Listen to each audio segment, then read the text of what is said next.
prendre notre chroniqueur qui est déjà confortablement installé sur le plateau. Bonjour Hervé Sanjo. Bonjour Roman, bonjour à nos millions de sportifs câblés sur la télévision panafricaine. Bonjour également à ceux qui ont repris les cours ce jour.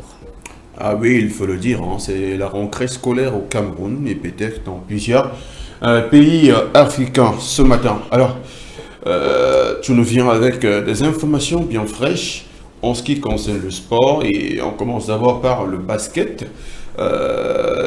L'Afro-Basket des moins de 18 ans dont les Lions se qualifient pour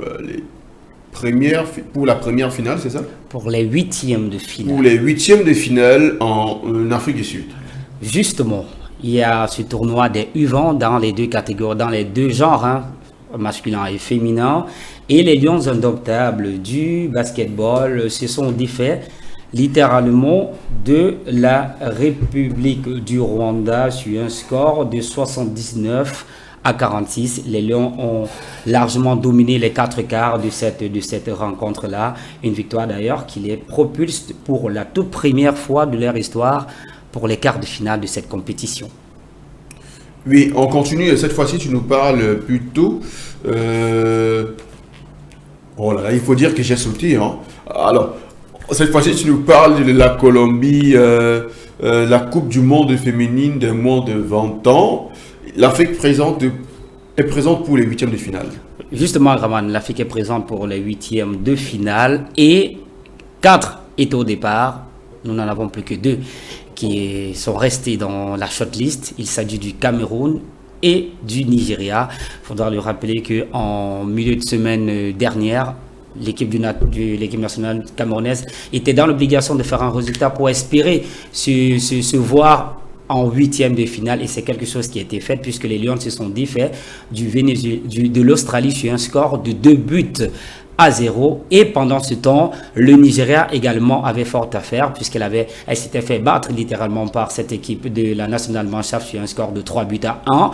Mais les Falcons se sont reprises lors de la 3e journée et sont venus à bout du Venezuela sur un score de 4 buts. Il faut préciser Falcons du Nigeria. Les Falcons du Nigeria justement qui sont venus à bout du Venezuela sur un score de 4-1, ce qui les a permis de terminer meilleur 3e des différentes poules. Et donc qualifié pour les huitièmes de finale de cette compétition qui se joue du côté de la Colombie. Alors cette fois-ci, on prend direction en Côte d'Ivoire, qui accueille le symposium technique de la Confédération africaine de football. De quoi est-ce qu'il s'agit? Justement, la capitale politique de la Côte d'Ivoire, Abidjan, accueille du 12 au 13 septembre 2024 les sélectionneurs de la 34e édition de la Coupe d'Afrique des Nations. Une réunion qui sera présidée par le président de l'instance fêtière africaine, le docteur Motsepe Patrick, et le président de la Fédération ivoirienne de football, Idriss Diallo. Des représentants de la FIFA et de l'UEFA seront également présents, y compris les tacticiens des 42 fédérations africaines ainsi que les experts internationaux. Ce symposium technique, notamment visera sur les moments significatifs du tournoi en proposant une analyse complète des stratégies qui ont accentué les chefs-d'œuvre de la compétition ainsi qu'une réflexion sur les perspectives à venir du football africain. Alors cette fois-ci, on revient en Afrique du Sud. Ronwen Williams, parmi les nominés pour le titre du meilleur gardien du monde. Ça sera une grande première pour un joueur qui évolue sur le continent africain d'être nominé pour le titre du meilleur gardien du monde de la saison. Il s'agit naturellement du gardien de Mamelodi Sundowns et des Bafana Bafana de l'Afrique du Sud, Ronwen Williams. D'ailleurs, on se souvient de ses arrêts fantastiques lors de la séance fatidique des tirs au but en Côte d'Ivoire. Cela lui a valu d'être parmi les nominés. Vivement que cette nomination porte les fruits et qu'il soit le lauréat de ce concours-là. Alors, cette fois-ci, nous allons au Tchad où tu nous dis qu'un Sao est présent dans l'équipe type de la première journée des éliminatoires de la CAN Maroc 2025. Une grande première d'ailleurs pour cette nation qui peu à peu est en train de se refaire dans le monde sportif, footballistiquement parlant. Il s'agit de l'ancien portier du Coton Sport de Garoua, Gardien Alamadnan qui s'est retrouvé dans l'équipe type de cette première journée de phase éliminatoire de la CAN Maroc 2025. Le gardien Sao de 2,2 m s'est hissé là-bas. Ça voudrait dire que là, il a carrément damé le pion à toutes les 54 nations qui peuvent regorger l'Afrique. Et pour cette première journée, il est là comme le gardien titulaire. C'est d'ailleurs une grande première de retrouver un Tchadien dans ce 11 entrant.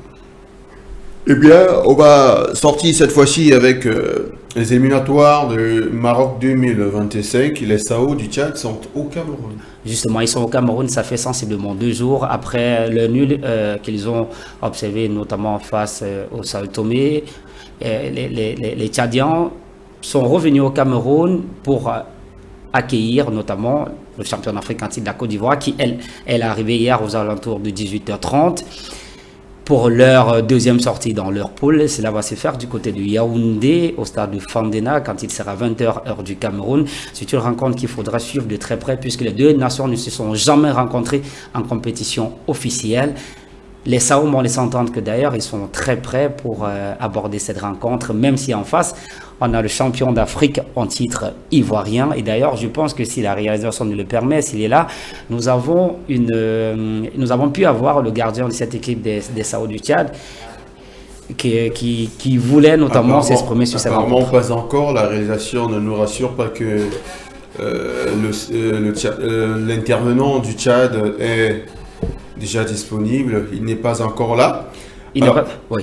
Alors, nous espérons que ce sera une rencontre haute facture parce qu'il s'agit là de deux nations qui ne se sont jamais rencontrées en compétition officielle. Le Tchad qui, d'une manière ou d'une autre, cherche aussi à faire bonne impression. D'ailleurs, ils sont qualifiés historiquement pour cette phase éliminatoire. Le Tchad ne s'était jamais d'ailleurs qualifié pour une phase d'élimination, pour une quelconque Coupe d'Afrique. Ils l'ont fait cette année. C'était un événement très historique du côté du Tchad. Ça sera un très gros match parce que là, ils vont faire face aux champions d'Afrique. Bien sûr, Ivoiriens qui se sont défaits facilement lors de la première journée de l'adversaire du jour. Mais bon, le football reste une science très infuse et très inexacte. On ne sait jamais. Une rencontre footballistique se joue sur des petits détails. C'est possible si cet esprit de Sao continue à animer ces jeunes du Tchad, de pouvoir faire un résultat plus que probant ou alors un résultat plus qu'honorable face aux champions d'Afrique en titre. Surtout qu'ils ne viendront pas en victime résignée. Madame, monsieur, nous allons mettre un terme à cette édition de La Quotidienne sur Pan-African Media TV. Vous êtes nombreux à nous regarder partout à travers le monde et ça nous honore.